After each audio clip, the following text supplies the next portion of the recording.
Faultlines. Welcome back to Faultlines on Radio Sputnik. My name is Jamarl Thomas. I'm joined by my co-host Shane Stranahan, coming to you live out of our station in Washington, D.C. Joining us for a conversation we've been getting into on the notion of the UBI that I think all of us are basically going to be arguing with one another on. We have Steve Grumbine, political, economic, social justice activist and founder of Real Progressives and Real Progress in Action, a 501c3 and 501c4, respectively dedicated to education and advocacy for modern monetary theory. I think both of you are wrong on this. And not every aspect of it, but I think a lot of it. Steve, from your standpoint, the idea of inflation, I agree with you about the Trojan horse part. I can agree with that part. But the other aspects of it, not so much. I mean, inflation, that depends on how much they're putting into the economy. And honestly, inflation basically is coming from more resources are being bought than people have on hand, but that's temporary. At some point, those resources are going to go up. And the only reason that is happening in the first place is because you have more money sloshing around in the economy, which is more money for businesses to make cash, et cetera, et cetera, et cetera, meaning more people to hire, and et cetera. I guess I'm making the point that the inflation doesn't have to take place like that. And if you need to, you can always tax the rich in order to pull some of that money out of the economy in the first place. I also would agree that if you don't necessarily have the means of production, then it comes across as almost like a bribe. But I don't think the negative effects of it is as stark as you say they are. I mean, ultimately, will businesses or will companies try to subsidize their own wages based on the UBI? That's a potential. That's a potential. But a lot of these things are only potentials. And depending upon who gets in office, you may end up with a worst case scenario. But there is nothing stopping a UBI and a wage guarantee. And the UBI allows people to be free. I mean, think about the gig economy for the moment. Somebody that, let's say, wanted to be 40-year rapper. And he's like, man, if I just had a chance, instead of me having to work at McDonald's for 10 hours a day to make ends meet, maybe that $1,000 in that YouTube thing is enough for that person to live a relatively decent life in the context of what he wants to live. That's the kind of point I'm trying to make here. There is no concept of freedom without this notion of choice. And for all of the talk the libertarians put out, the fact of the matter is, until you have some level of a base where you can make a choice and say, no, I'm not going to accept this job, or I am free to not accept that job, and I'm not going to die with my needs not met if I don't. If that changes, you have a higher level of freedom. That's what I'm saying. I think it's a positive thing, even though the Trojan horse aspect is something that needs to be mitigated. From Shane's standpoint, BS jobs, yes. And Fravor is right about that. But it doesn't have to be. You can have the Department of Beautification. And the government could say, we're going to hire all of these people to go through and make the country look beautiful. We're going to put solar panels on houses. We're going to, make food banks, or not food banks, but areas that are automated for good production of food. And we're going to go through the United States and do that. And those people will have this sense of fulfillment, knowing that what they're doing is for the betterment of this country. That could be possible also. So I'm not going to take the most cynical view of this. I think both are necessary. Both are beneficial, especially if you're talking about eliminating poverty. All right. Now, both of you can attack me now. Steve, what are your thoughts? Let's go to you first. Bottom line is that almost everything he said, I disagree. Shane, almost everything you said, I disagree with. And I'll tell you why. First things first, all you have to do is read Pavlina Tcherneva's book on the federal job guarantee. We are talking about locally administered work that the man doesn't find profitable, but the people themselves would benefit from. We're not talking about dig a hole, fill a hole, dig a hole, fill a hole. That is libertarian slagging of the job guarantee. And I don't mean you. I mean, that is the standard attack mode. We're used to that. That comes all the time. And that's not what we're talking about. So we usually swat that away first to get to the point. The second thing is that Pavlina's book, in particular, The Case for a Federal Job Guarantee, talks about funding things that nonprofits already do, providing people with work that is beneficial to their communities. I'll give you an example. In Real Progressives, I put in myself personally over 80 hours a week of volunteer time that I don't get a nickel for personally. 80 hours a week myself.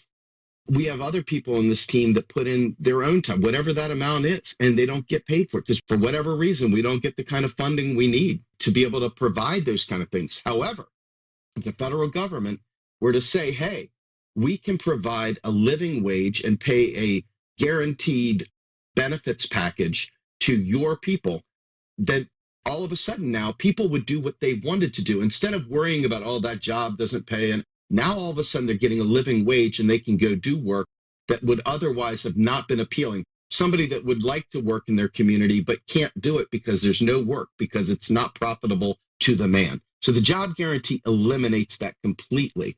And Jamarl was exactly right when he talked about we could create the beautification. We can do anything. That's the point. We're only limited by the amount of propaganda that we have swallowed from capital saying that this is the only way to make money. Whatever the community values, in other words, the community itself would determine, the local community would determine what it sees valuable. The federal government would pay, the local community would produce those jobs. So I don't believe in any way, shape, or form these are make jobs. These are jobs that are in many ways already being done, just not compensated because some profit motive wasn't realized. And we know that our lives are about far more than profit. That's number one. Number two, the word universal basic income, universal, means that everybody gets the universal at all times, period. So when you look over there at Jamarl's case where he talked about this would help businesses, et cetera, what you're looking at is a counter-cyclical nature, which does not come from the word universal. That is always there. There is no counter-cyclical business model that takes that universal. Now, if people that aren't working or whatever and can't work were to get a basic income or a minimum income guarantee, as Martin Luther King said, in addition to a job guarantee, which Martin Luther King was more famous for. Ironically, the Scott Santons of the world piggybacked on the minimum income guarantee, not the job part of it. But ultimately, we are looking at a situation where the U is getting in the way of progress. We don't need a universal, unconditional thing. What we need is the job guarantee for those who want work but can't get it, and the freedom. Let's say I'm a single mom in Flint, Steve, Michigan. real quick. Sure. I'm not going to cut you off for long, and I'm not going to. I can respond a little bit later, and I want to. But two very quick comments. Scott Santons specifically has tried to replace universal with unconditional, which I'm just adding that in there. That seems to be one of his main flanks, is reframing it by rephrasing it. Another thing, and this is just, again, for a point of clarification, you stressed the word countercyclical several times there. What is the significance of that word in your thinking about this issue? What does that mean? So when you're looking at the real economic conditions, like this is where economics comes into this, not just I like the sound of UBI.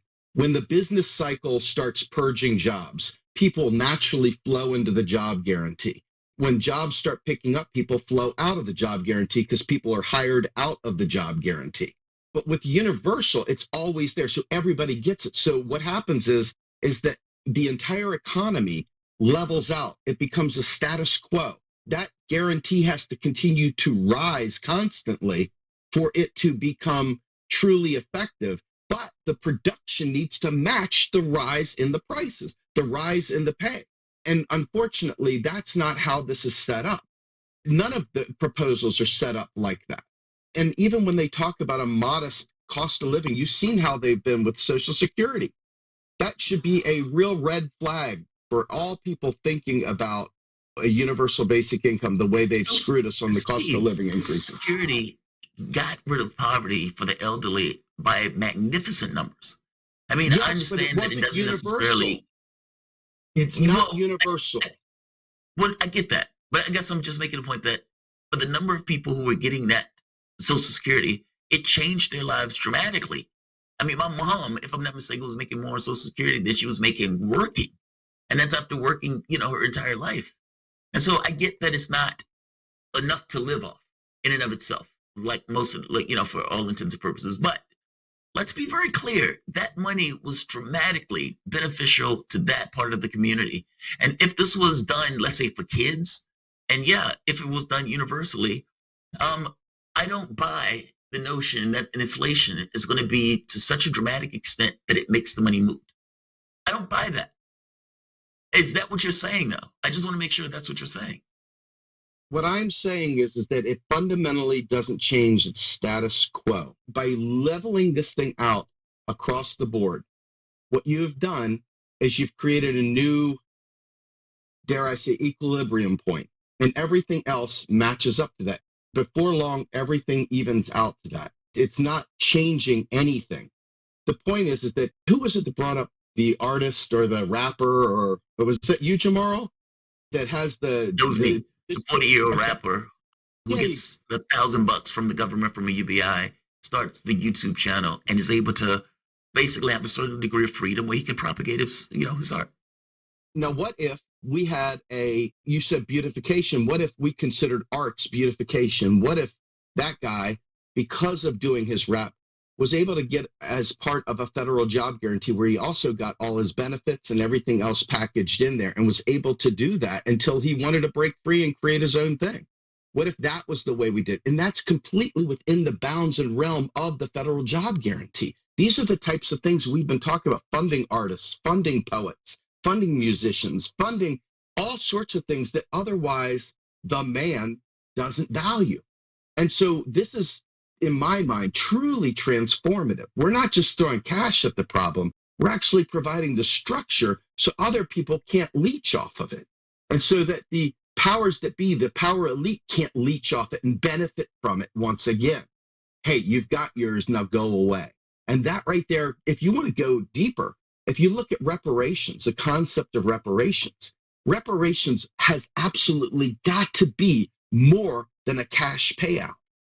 It is absolutely. You look at Allen Iverson, and this is an example of a situation where the structural changes needed to be made are not there, and the poor guy went belly up. And these are the things that we want to prevent. We don't want the onus to be on the poor guy that has lived in generational poverty to suddenly make great financial decisions when he doesn't have training, he doesn't have the experience. And right now we're living in a capitalist neoliberal world where it is dog eat dog, even with some cash thrown at it. So what I'm looking to do is fundamentally change that scenario, take the power away from capital so that regular people truly do have the freedom you so eloquently pointed out. And I would strongly urge us to consider expanding Social Security to meet new and coming situations. Because think about it, Social Security provides for survivor benefits, Social Security provides for retirement, and Social Security also provides for disability. Why could we not make all three of those fattened up so that it's that select group? And that way we don't have that inflationary pressure from expanding the access to demand without the production to back it up. That right there, to me, is a very real, very doable, very nice way of taking the concept of a basic income for those people who are in those select groups and allow those who want a job to go get a job at a living wage with benefits.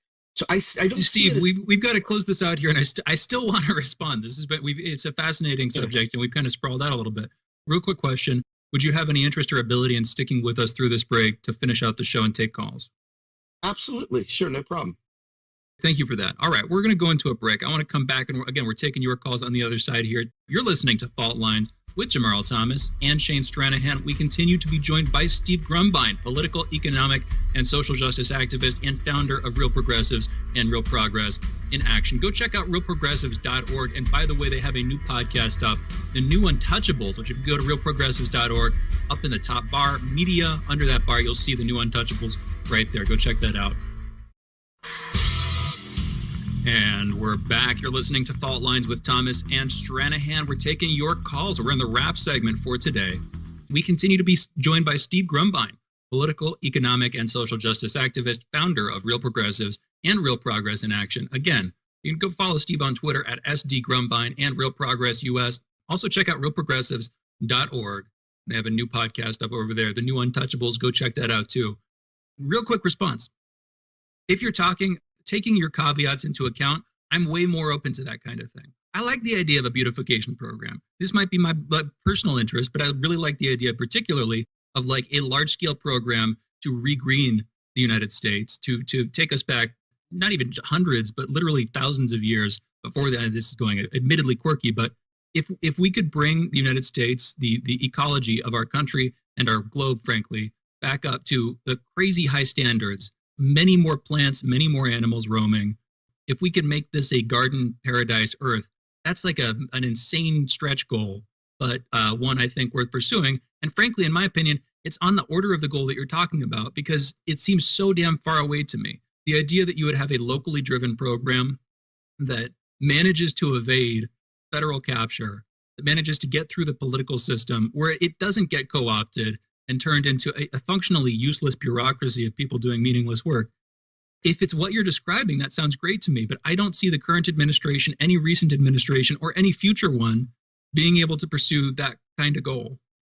But we can come back on that. I want to give you a chance to respond, but we've also got calls. Any quick take on that, Steve? Yes. Ayanna Pressley is putting a bill out right now that's got the people that I consider to be the gods of econ backing her. And this job guarantee program is the greatest bill I've seen in a long, long time. That doesn't mean it's perfect. I'm sure that there are some things in there that I would probably not enjoy, okay? But it's all in the reconciliation. They got to go through that whole process of weeding through it. But as far as democratizing employment, right, this is as close to a national co-op, a public option for employment. I just can't think of anything better. And the reason why I say this, because of exactly what you just said, what you dreamed of. If we collectively, and I'm not one of these pie in the sky guys, I consider myself to be a lefty for sure. And I consider myself to be some other S words in there that I'm not going to throw around at the moment. But I am definitely of the mindset that we are really, really trapped by a propaganda campaign that has kept us with diminished imaginations and diminished dreams. And so it's in large part up to us. Even as much as I despise Obama, he kind of gave us the blueprint. He said, make me do it. And you know what? I'm of the mindset of, yeah, let's make them do it. And so equivocating on this subject doesn't provide the necessary punch. And I think that it's got to become something that I'm not saying religious to. There's no need for any kind of religiosity in this. It's simply a matter of efficacy. If you know that people that want to work can't find meaningful work because they have to just take whatever the man thinks is profitable. But here we have an ability to design jobs that meet people's specific needs. I mean, my goodness, that sounds like freedom to me. And I was trying to say something right before the break that I want to get to. And that is, imagine a single mother that has been abused by her husband, actually a married woman who's been abused, and now all of a sudden is stuck in a horrible situation. When you give her a federal job guarantee with a hashtag living wage, now all of a sudden she can leave. She could go from Flint to Colorado instantly. Talk about mobility. We've got new mobility for an underclass that has never had a chance to have mobility. A UBI will never give them that. But that right there, my friend, will absolutely give them the security to take their children out of harm's way and live a life of fullness. But a UBI will give them that. I think, and that's the point of disagreement. Because the UBI, even if it doesn't necessarily give you all of the money necessarily to pay for a life, it gives you a certain degree of freedom by allowing you to make a choice if you have some other kind of secondary income. And this is why I say I agree with the job guarantee. But, I mean, no, you can't necessarily move anywhere with the money, but it does allow you a certain degree of standing on your own. For example, I don't believe for a moment that every job that somebody does is going to get money from the federal government. Meaning, I get the beauty of the federal jobs guarantee because I agree with it, right? I mean, I made my own thing about the beautification program. By the same token, I also get that not everybody is powered by that. That 43-year-old rapper, that 40-year-old rapper, he gets out there and he makes a song called WAP, wet, penis. And the day he writes that song and airs that song on YouTube is the day that Congress ends 40-year-old rappers getting money to rap. I hope you understand what I mean. Like, you got think about all the demonetization of all of our just political talk, right? No, I do agree with that. I'm being facetious on some level, right? I'm just kind of making the point that they are going to whittle down the number of jobs because it still is going to be somewhat of a political fight. And that is going to be brought to Congress. Republicans are going to play the whole thing, and they're going to say, this is what they're doing with the money and what they're calling work. I guarantee you that's going to happen. I guess it would. It's 100% right. We got calls though. I think. Let's go to calls. Let's go to calls real quick. Great conversation. So we got Anthony calling in from Detroit. You're on the line. What's going on? Yeah, I know we're at the bottom of the barrel. I'll be quick. I just want to say the last comment that the guest was just making kind of about, the Obama quote you mentioned kind of reminded me of Bernie Sanders saying something similar, something along the lines, paraphrasing, if I reach a point where I'm parroting the establishment too much, fight me. And, yeah, I agree. I think we've reached a point where we need to kind of progress beyond this representative democracy and actually take power back in our own hands, write legislation ourselves instead of leaving the conversations up to them. But what I really wanted to bring to the conversation, excuse me, was so from what I'm hearing, I didn't hear all of the conversation about UBI, but from what I'm hearing, it sounds like the guest leans a little bit. I mean, I'll say I'm a socialist. I'm pretty much a communist, so I'll just throw that out there. And so in that vein, the alternative, I don't know if you guys have heard of it, to UBI, specifically as from a socialist critique, is something called La Salarié Vie, which is a Canadian, it's in French because it's Canadian, which it means something along like lifetime salary, and it's by a sociologist named Bernard Friot. And what it is it's much more radical than UBI because it eliminates profit, and it actually democratizes the workplace and essentially eliminates the profit incentive from society. Rather than us relying on profit to create tax, we are disincentivizing profit and completely altering the structure of property. It's a socialist version of UBI, so of course it's pretty revolutionary and pretty anti-capitalist. So I'm just curious if you guys have heard of it and just wanted to throw it out there in the conversation. I have not heard of that. Anthony, thank you for the call. Steve, are you familiar with that? I've heard of it. Like I said, I kept my S word out of this because I didn't want people to write me off as a socialist. But the truth of the matter is that I do skew that direction, right? And where I fit on that continuum is to be determined. I think I'm still evolving. But what he's saying, to me, what I'm hearing is very similar to what we were talking about with the federal job guarantee. We're eliminating the profit motive. We're eliminating the fear of destitution, and we're providing meaningful work that they want to do in their local community, which is, in my opinion, really close to a national co-op of sorts with federal funding. We haven't eliminated capital, and I wish that I was going to be at the end cycle to see that happen. I think that if you've read any of Lenin, Marx, Engels, and a host of others, you would know that we're in a continuum. We're not near, we talk about end stage, but end stage might be generations, might be a millennium from us getting to where we meet the conditions that they would the contradictions within capitalism get so loud and so severe that we've got no choice but to shift. I don't think we're there yet, unfortunately. You could see that by how many people went back to sleep when Joe Biden was elected. So I think that it's very important to kind of have a real materialist approach to how we view the past and the present and the future. And the material conditions of today, I don't believe are quite there, as much as I would like to say, yeah, they're not there yet. So we have a ways to go, and I'm not sure that we're going to be able to see that in our lifetimes. I'm hopeful, but I don't really see it, to be honest with you. Interesting conversation. Just to be clear, I do not identify as either a socialist or a Marxist, but even if I identified as a socialist, I think Marx has put on it, which has dominated the conversation around socialism for centuries at this point.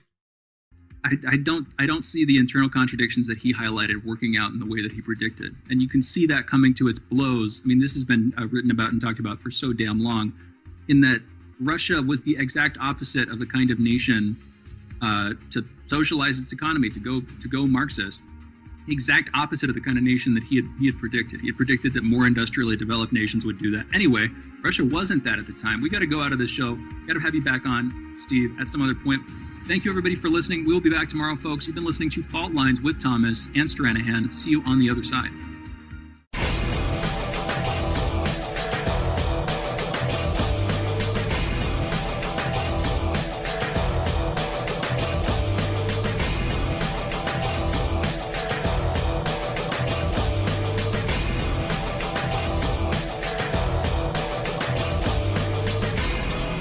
Faultlines.